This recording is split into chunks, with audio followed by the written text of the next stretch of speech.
Exam 2025 CBSE answer framing ടെക്നിക്സും marking സ്കീമും publish ചെയ്തിട്ടുണ്ട്. നമ്പർ 1, ഓരോ സ്റ്റെപ്പിനും മാർക്ക് ഉണ്ടെന്ന് മനസ്സിലാക്കുക. ഈവൻ ദോ ഫൈനൽ ആൻസർ തെറ്റിയാലും നിങ്ങളുടെ മുഴുവൻ മാർക്ക് നഷ്ടപ്പെടില്ല. Number 2, answer should be presented in logical manner. ഉത്തരങ്ങൾ സിമ്പിളായും ലോജിക്കലായും അവതരിപ്പിക്കുക. നമ്പർ 3, ഇംഗ്ലീഷ് സബ്ജക്റ്റിന് വേർഡ് ലിമിറ്റ് മെയിൻറ്റെയിൻ ചെയ്യുക. ഒത്തിരി കുറഞ്ഞു പോവാതെയും ഒത്തിരി കൂടി പോവാതെയും ശ്രദ്ധിക്കുക.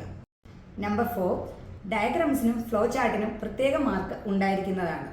നമ്പർ 5, ക്വസ്റ്റ്യൻസ് നന്നായി വായിച്ച് മനസ്സിലാക്കുക. Up to the point answer ചെയ്യുക. നമ്പർ 6, വൃത്തിയായും ഓർഗനൈസ്ഡ് ആയും ഉത്തരങ്ങൾ അവതരിപ്പിക്കുക. ഫോർ എക്സാമ്പിൾ, എല്ലാ ഉത്തരങ്ങൾക്കും ഒരു ഇൻട്രൊഡക്ഷൻ, ഒരു കോണ്ടന്റ്, ഒരു കൺക്ലൂഷൻ കൊടുക്കാൻ ശ്രദ്ധിക്കുക.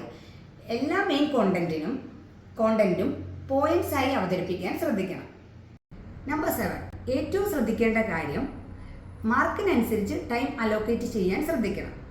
ഏറ്റവും കുറവ് മാർക്കുള്ള ക്വസ്റ്റ്യൻസിന് കുറച്ച് സമയം മാത്രം എടുക്കണം.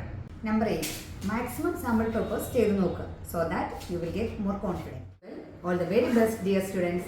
Thank you.